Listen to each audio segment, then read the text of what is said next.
imani huzaa imani. Mimi ni mtoto wa kutoka Manyamanyama.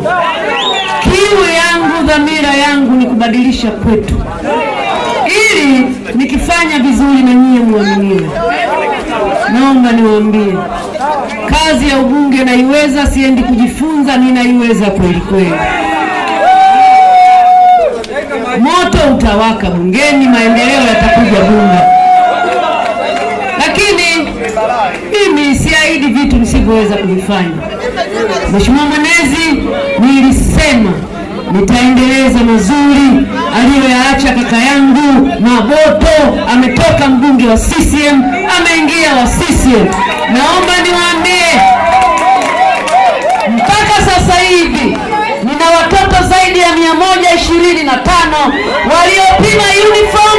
Nimeagiza tracksuit, nimeagiza viatu, nimeagiza madaftari, nimeagiza rimu, na tarehe 3 mwenezi wangu ataongoza jahazi ya kugawa vifaa vya watoto wanaoenda kidato cha kwanza.